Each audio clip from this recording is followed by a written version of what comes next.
সময় হলে চলে যাব। অনুভূতিহীন প্রত্যুত্তর হাসিলের। সাব্বির দীর্ঘশ্বাস ত্যাগ করে প্রস্থান করে সেখান হতে।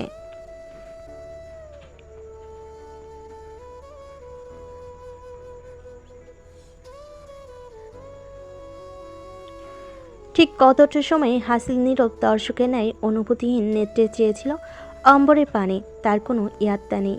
তার ধ্যান ভাঙে কারোর মাস সম্বোধনের শব্দের উৎস খুঁজে সেদিকটায় তাকাতেই তার দৃষ্টিতে পরিলক্ষিত হয় একটা ৮-৯ বছরের ছেলে মাটিতে পড়ে রয়েছে। তখনই তার মা তড়িৎ বেগে তার সম্মুখে এসে মাটি থেকে তুলে কোথায় ব্যথা পেয়েছে তা খুঁজে খুঁজে দেখছে আর ছেলেকে বকছে কেন সে এত দ্রুত দৌড়াদৌড়ি করছিল। ছেলেটি মাহের এহেন আদরে বকা খেয়ে কান্না ভুলে ঠায় দাঁড়িয়ে রয়। তখনই মহিলাটি ছেলেকে নিজ বুকের সাথে জড়িয়ে পাড়ি জমায় নিজেদের গন্তব্যে। হাসিল ঠিক ততক্ষণ তাকিয়েছিল তাদের দিকে যতক্ষণ অবধি তাদের দেখা গিয়েছে।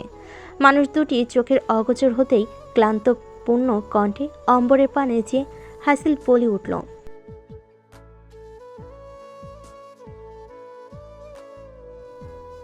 মা, তুমি তো আমার সবচেয়ে বেশি প্রিয় ছিলে, তাহলে এত অপ্রিয় কেন হলে? কেন ছেড়ে গেলে আমায়? তুমি কি জানো, তোমার ছেড়ে যাওয়ার জন্যও আমি তোমার সো কল্ড ভালোবাসার মানুষকে মারিনি। মেরেছি কারণ তোমায় মেরে ফেলার হুমকি সময় দিয়েছিল, তাই।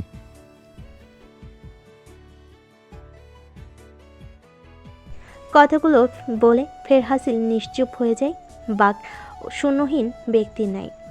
অন্যদিকে ঘটে যাওয়া ঘটনা থেকে অজ্ঞ জাদুয়া সম্পূর্ণ কক্ষ জুড়ে পায়চারি করছে হাসিলের অপেক্ষা করতে করতে। নিদ্রাতের আনাগোনা শুরু হয়ে গেছে তার নেটে সেই কখন থেকে। কোনো মতেই বিদায় হচ্ছে না এই অসভ্য তন্তারা। তার কি বোঝে না জাদুয়া যদি ভুল করো আজ তাদের ডাকে সাড়া দেয় তবে তার নিষ্ঠুর পর যে তাকে ছুঁড়ে ফেলে দিবে এখান থেকে।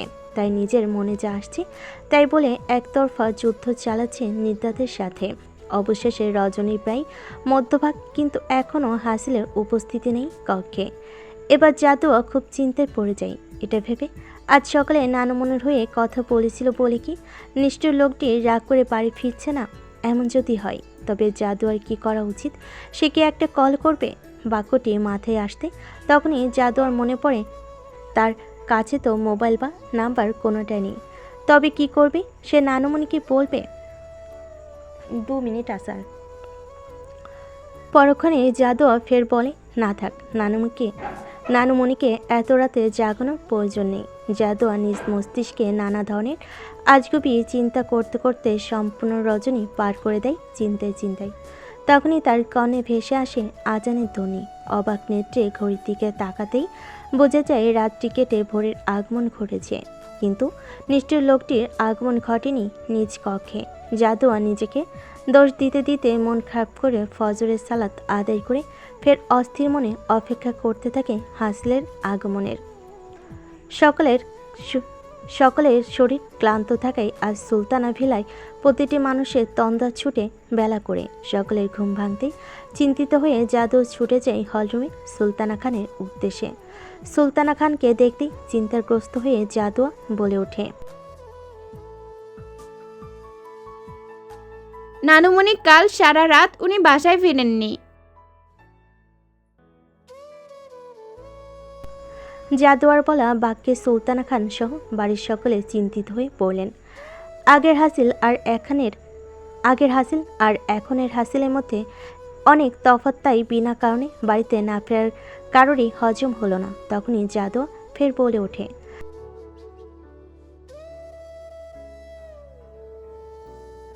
নানুমণি, আমার মনে হয় উনি আমার উপর রাগ করে বাড়িতে ফেরেনি। জাদুয়ার প্রতি উত্তরে সুলতানা খানের ভুরু কুঁচকে আসে এটা ভেবে। কারো উপর রাগ করে বাড়িতে না ফেরার মতো ছেলে তো হাসিল নয়। ও তো বরং যার উপর রাগ হবে তার ঘুম হারাম করে দিবে। তাহলে কাল কেন বাড়িতে ফিরল না সে? এ সকল চিন্তা করেই সুলতানা খান জাদুয়ার কথার প্রত্যুত্তর না করে সাব্বিরকে ফোন করার উদ্দেশ্যে মুঠোফোনটি হাতে নিতেই এলোমেলো অগোছালোভাবে ভিলায় প্রবেশ করল হাসিল। হাসিলের এহেন হালাত দেখে সকলে চক্ষু চড়ক গাছ। কেউ কিছু বলার পূর্বেই হাসিল জাদুয়ার সম্মুখে এসে তার কোমল হাতটি শক্ত হাতে চেপে ধরে টানতে টানতে নিয়ে যায় নিজ কক্ষের উদ্দেশ্যে। হাসিলের এহেন ব্যবহার দেখে সকলে ভাবে হাসিল হয়তো সত্যি সত্যি জাদুর উপর রাগ করেছে। তাই সুলতানা খান হাসিলকে ডাকতে ডাকতে বলতে থাকে, হাসিল, জাদুয়াকে ছাড় বলছি, তুই ওর গায়ে আর একটাও হাত দিবি না। কে শুনে কার কথা? হাসিল নিজের মতো জাদুয়াকে নিজ কক্ষে নিয়ে বিছানার উপর ধাক্কা দিয়ে নিজ কক্ষে দরজা বন্ধ করে দেয়। সুলতানা খান অনবরত দরজায় করঘাত করলেও হাসিলের তাতে কোনো ভাবান্তর দেখা গেল না। জাদুয়া হাসিলকে নিজের নিকট এগিয়ে আসতে দেখে ভয়ে সিটিয়ে পিছুতে পিছুতে বলতে থাকে, প্লিজ আমাকে আঘাত করবেন না। আমি ওয়াদা করছি আপনি যা না পছন্দ করেন আমি কোনো দিনও তা বলবো না।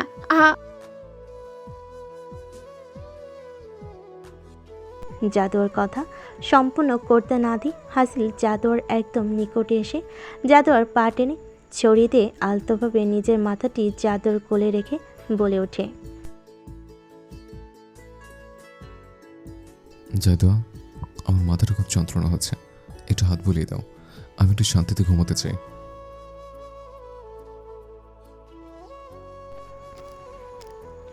এই প্রথম নিষ্ঠুর মানবটির ঠোঁট হতে নিজ নামের অভিভাষণে বক্ষপিঞ্জটা অভিনবভাবে কম্পিত হয়ে ওঠে জাদুয়ার।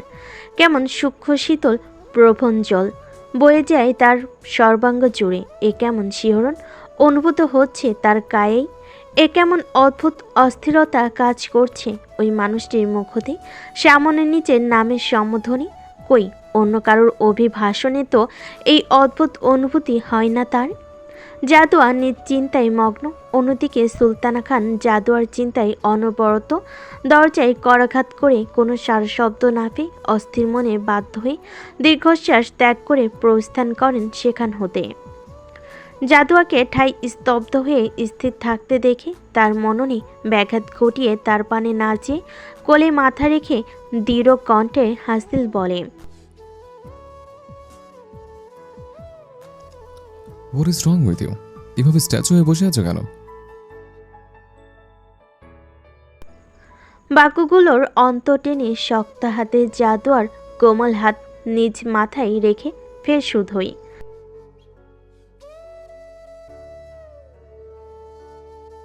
যা করতে বলেছি তো চুপচাপ করো, আর তা না হলে ভয়ঙ্কর কোনো জঙ্গলে ফেলে দিয়ে আসবো, তখন সেখানে স্ট্যাচু হয়ে বসে থেকো।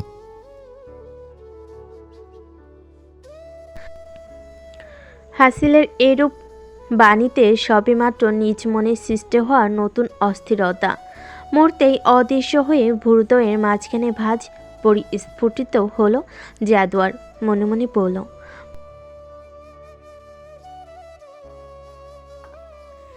পারে শুধু ওই ফেলে দেওয়ার হুমকিই দিতে, ফেলে দিয়ে আসবো। মুখ ভেঙচিয়ে নিজ মননের ইতি টেনে মনোনিবেশ করে হাসিলের কিশোলাই হাত বুলাতে। জাদুয়ার কোমল হাতের স্পর্শ হাসিল নিজ মাথায় অনুভব করতেই প্রশান্তিতে নেত্রযুগল বন্ধ করে নেয়। জাদুয়া হাসিলের বন্ধ আখিদয়ের পানে যে নিজ মনের অজান্তেই মুচকি হাসি দিয়ে মনোনিবেশ করে নিজ কর্মে। এতে যে তার খারাপ লাগছে তা নয়, কিন্তু রেশমে নাই কিশোলাই হাত বোলাতে খুব স্বাচ্ছন্দ্যই বোধ করছে সে। কিন্তু তার এই স্বাচ্ছন্দ্যপূর্ণ কর্মে ভয়ঙ্করভাবে ব্যাঘাত ঘটে হাসিলের আংশিকভাবে করা এক অযাচিত কার্যে। হাসিল নিজ মাথা ঘুরিয়ে জাদুয়ার উদর বরাবর মুখ রাখতেই তার নিঃশ্বাসের উষ্ণ বায়ু এসে আঘাত হানে জাদুয়ার মেধহীন উদরে। সঙ্গে সঙ্গে শিহরণে কম্পিত হয়ে ওঠে তার সর্বাঙ্গ। কিছুক্ষণ আগের অস্থিরতা জাদুয়া কাটিয়ে উঠতে সক্ষম হলেও এখন কোনো মতেই সক্ষম হচ্ছে না সে নিজ শরীরের কম্পন নিয়ন্ত্রণ করতে। ফলশ্রুতিতে জাদুয়ার শরীরের অনিয়ন্ত্রিত কম্পন হাসিল বুঝতে পেরে নিজ দুহাতের অন্তরালে জাদুয়ার কোটিদেশ শক্ত করে আলিঙ্গন করে উদরে মুখ গুজে নিম্নস্বরে বলে ওঠে,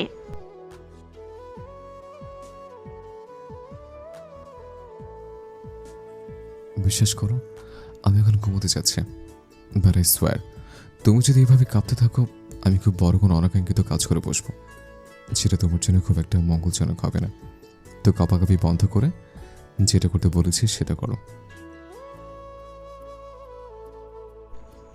হাসিলের বলা কথার মর্মার্থ জাদু আর বোধগম্য হলো কিনা কে জানে, তবে অনাকাঙ্ক্ষিতভাবে ওষ্ঠের উষ্ণ স্পর্শ অনুভূত হয়েছে জাদু আর মেধিন উদরে।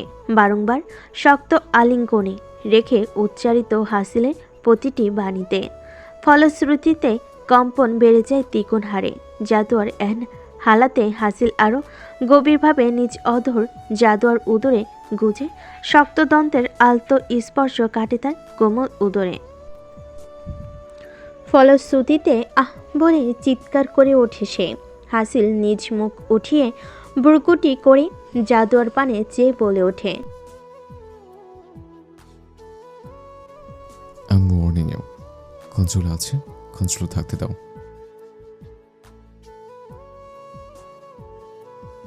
হাসিলের এরূপভাবে দেওয়া ধমকে জাদুয়া নিজেকে ধাতস্থ করে কিছুক্ষণ আগে হাসিলের করা কর্মে অবাক হয়ে কোনো প্রকার প্রত্যুত্তর না করে তার দেওয়া পূর্বের কর্মে মনোনিবেশ করে নিজেকে। কারণ জাদুয়া খুব ভালো করে জানে কিছুক্ষণ আগের ঘটে যাওয়া ঘটনা নিয়ে হাসিলকে কিছু বলা আর দেওয়ালে মাথা ঠোকা একই ব্যাপার। দেখা যাবে জাদুয়া কিছু বলার পূর্বে নিজেকে আবিষ্কার করবে কোনো এক ভয়ঙ্কর জঙ্গলে। ইদানিং হাসিলকে তার নিকট কেমন অদ্ভুত লাগে। কিছুক্ষণ পূর্বে করা তার অযাচিত কাজের সাথে কোনোরূপেই হাসিলের এতদিনের পেলে পুষে বড় করা ব্যক্তিত্বের মিল খুঁজে পায় না জাদুয়া। অনবরত হাসিল কেমন অদ্ভুত রূপে নিজেকে তুলে ধরছে তার নিকট। এক অচেনা হাসিল জাদুয়ার নিকট পরিস্ফুটিত হয় মাঝে মধ্যেই, কোনো শান্ত রূপে, কখনো আগন্তুক রূপে।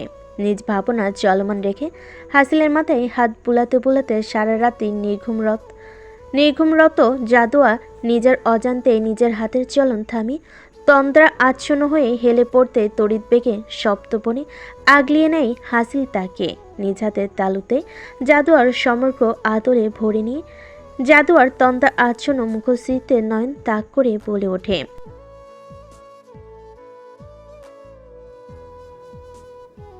শুধু শুধু কি বলি, নিদ্রাতে সে যাবে। কোথায় আমি ঘুমাবো সেখানে সে ঘুমিয়ে বোধ হয়ে আছে।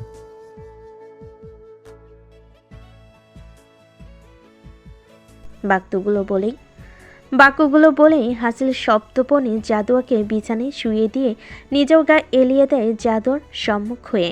খানিকক্ষণ জাদুয়ার পানে দৃষ্টি রেখে নিজের অশান্ত মনকে শান্ত করতে টেনে নেয় ওই ছোট্ট দেহখানিকে নিজ বক্ষ পিঞ্জরে অন্তরালে।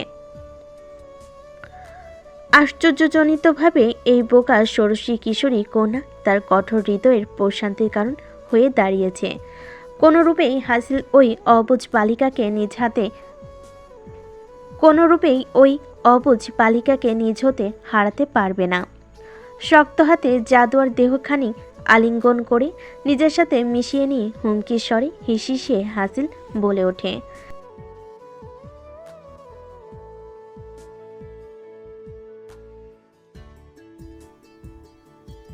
মেয়ে, আমাকে ছেড়ে যাওয়ার দুঃসাহসিকতা কখনো দেখিও না। আমি ভালো না বসলাম, তোমায় আমার হয়ে থাকতে হবে। যদি ছেড়ে যাওয়ার বাক্য কখনো মুখ হতে বের করো, বিলিভ মি, সেখানে মেরে পদে ফেলবো আমি, তাতে আমারও হাতে বিন্দু পরিমাণ।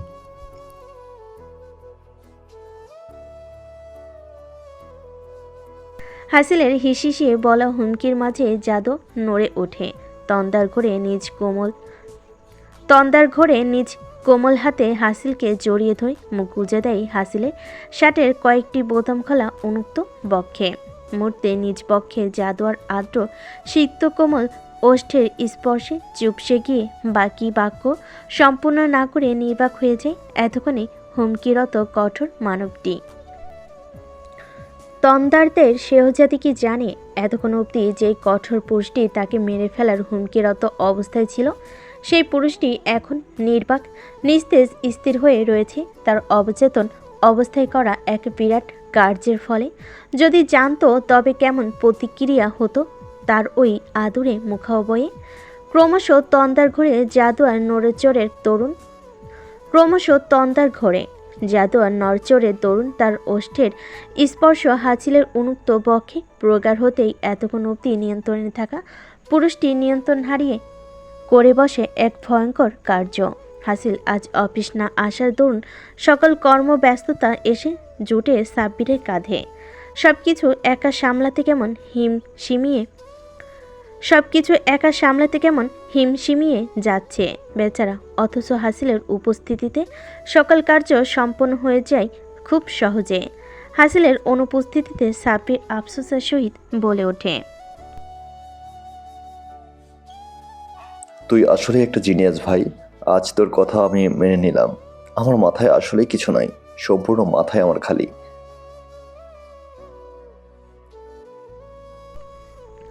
কথাগুলো বলেই আফসোসের সহিত মাথা নাড়তেই অনাকাঙ্ক্ষিতভাবে বেজে ওঠে মুঠোফোনটি।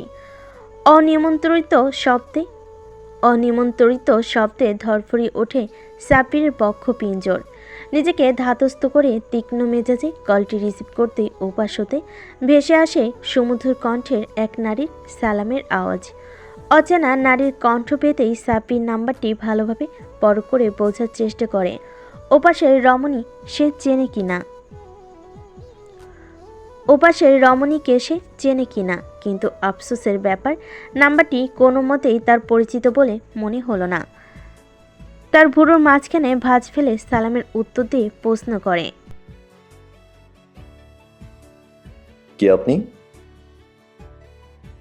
সাব্বিরের করা প্রশ্নের প্রতি উত্তরে ওপাশ হতে রমণীটি মিষ্টি কণ্ঠে বলে ওঠে, আরে আমি কে? আমি তো ও আচ্ছা, বুঝতে পেরেছি। আপনার নাম আমি। তা মিস আমি নাকি মিসেস আমি? আপনি কাকে খুঁজছেন? আমি মিসেস না মিস। ও ঠিক আছে, তো এবার বলুন মিস আমি, আপনি কেন ফোন দিয়েছেন? সাব্বিরের প্রশ্নে ওপাশে থাকা রমণীটি বিরক্ত হয়ে বলে, ধুর হাদারাম, একটা মানুষের নাম কি কখনো আমি হয় নাকি? এইটুকু কমন সেন্স কি আল্লাহ আপনার মাথায় দেয় নাই নাকি? খালি হাতে গুনে জিরা লাম্বাই হয়েছেন। এ ধরনের প্রতি উত্তরে সাব্বির তেতে উঠে বলে, দেখুন, আমার মাথা নিয়ে কোনো কথা বলবেন না। কেন ফোন দিয়েছেন সেটা বলুন, আর তা না হলে আমি এক্ষুনি কল কেটে দেব। সাব্বিরকে রেগে যেতে উপলব্ধি করে রমণীটি শান্ত কণ্ঠে হাসি ফুটিয়ে বলল,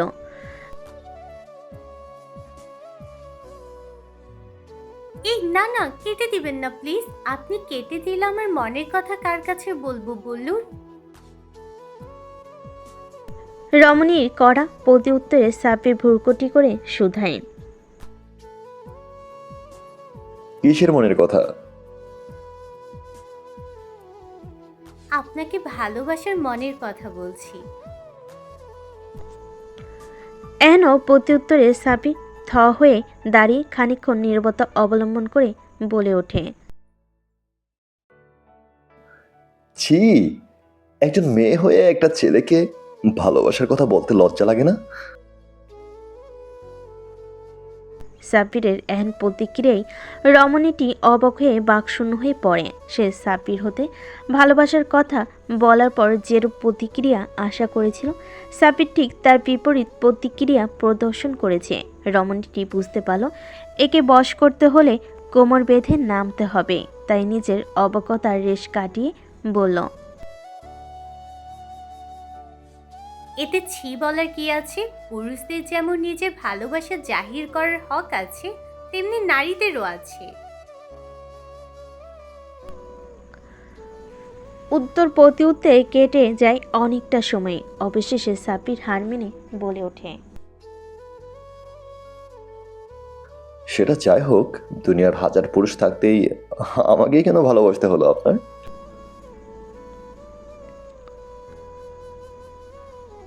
সাব্বিরের করা প্রশ্নে মেয়েটি নিজ অদরে হাসির রেখা টেনে বলল,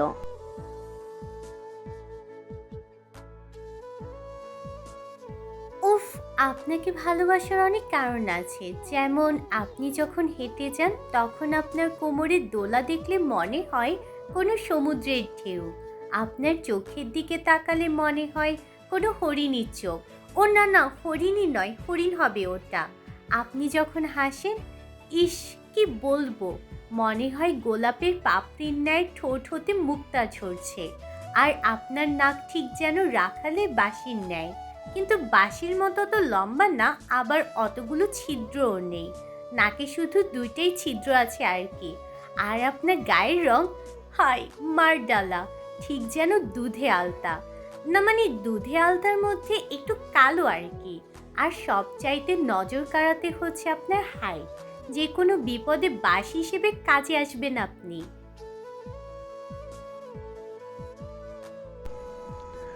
এতক্ষণ যাবৎ সাব্বির নিজের যা বর্ণনা শুনল তা শুনে সে নিজেই নিজেকে গুলিয়ে ফেলেছে। নিজেকে ধাতস্থ করে সাব্বির বলে ওঠে, আপনি আর কখনো আমার নাম্বারে কল দিবেন না, নির্লজ্জ বেহায়ের মতো মানুষ কোথাকার। কথাগুলো বলেই সাব্বির ফোন কাটতে যাবে, তখনই রমণীটি বলে ওঠে, এখন কাটেন, সমস্যা নাই, কিন্তু যখন কল করব তখনই রিসিভ করবেন। যদি না করেন আর নাম্বার যদি ব্লক লিস্টে রাখেন, তাহলে আমি যে কি করব সেটা আপনি কল্পনাও করতে পারবেন না। মেয়েটির এন হুমকিতে সাব্বির ক্রুদ্ধ হয়ে বলল, কি করবেন আপনার শুনি? দুনিয়াতে যতগুলো মেয়েকে আমি চিনি সবাইকে নাম্বার দিয়ে দিব আপনাকে ডিস্টার্ব করতে।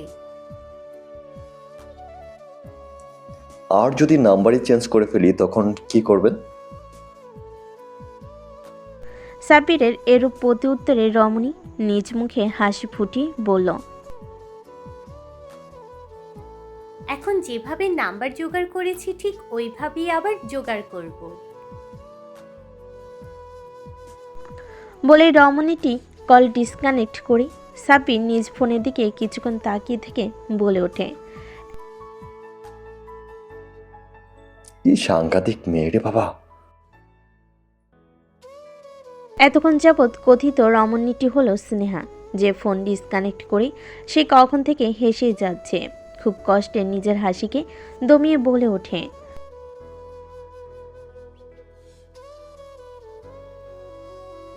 আপু ঠিকই বলেছিল, আমার জামাই একটা গাধাই হবে। প্রভাত কাটিয়ে গোধূলি লগ্ন প্রায় ছুঁই ছুঁই। গত রাত্রি নির্ঘুমভাবে কাটানো তরুণ বিয়ে করে ঘুমিয়ে তন্দ্রদের সঙ্গে নিজ লেনদেন পরিশোধ করে আড়মোড়া ভেঙে জাগ্রত হয় জাদুয়া। নিজেকে ধাতস্থ করে সম্পূর্ণরূপে নেত্রযুগল মেলে ধরতে সম্মুখে হাসিল ভ্রুকুটি করে তার পানে তাকিয়ে থাকতে দেখে স্মৃতিচালিত হয়ে সম্পূর্ণ ঘটনা। মুহূর্তেই ভয়ে সিটিয়ে গিয়ে জাদুয়া বলে ওঠে, প্লিজ আমাকে ফেলে দিয়ে আসবেন না। আমি ঘুমোতে চাইনি, কিভাবে যেন চোখগুলো লেগে গিয়েছিল, আমি বুঝতে পারিনি। আমার উচিত ছিল আপনাকে ঘুমোতে সাহায্য করা, কিন্তু সেটা না করে আমি নিজেই ঘুমিয়ে গিয়েছি। এটা সম্ভবত কাল রাতে ঘুমোইনি তো, দেখে নিজের অজান্তেই এখন ঘুমিয়ে গিয়েছিলাম।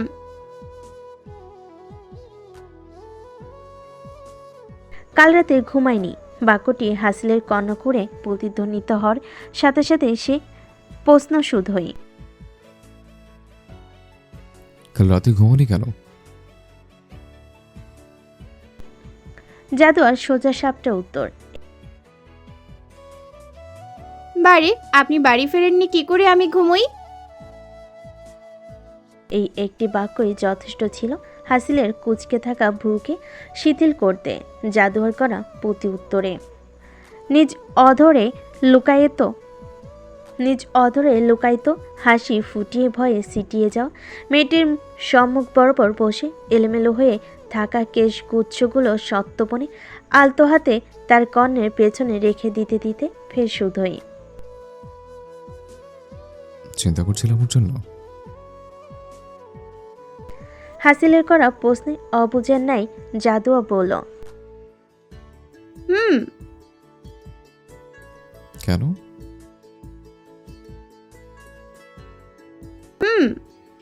আপনি বলেছিলেন না স্ত্রীর দায়িত্ব পালন না করে ঘুমোলে বাইরে ফেলে দিয়ে আসবেন, তাই আপনার জন্য অপেক্ষা করতে করতে আর ঘুমোইনি। জাদুয়ার করা প্রতি উত্তরে মুহূর্তে হাসিলের অদরে ফুটে ওঠা লুকায়িত হাসিটুকু উবে গিয়ে সম্পূর্ণ মুখ অবয়ে গাম্ভীর্যতা ফুটিয়ে তুলে জাদুয়ার কেশগুচ্ছ রাখা হাতটি গুটিয়ে শটান হয়ে দাঁড়িয়ে পড়ে হাসিল। তখনই জাদু প্রশ্ন করে,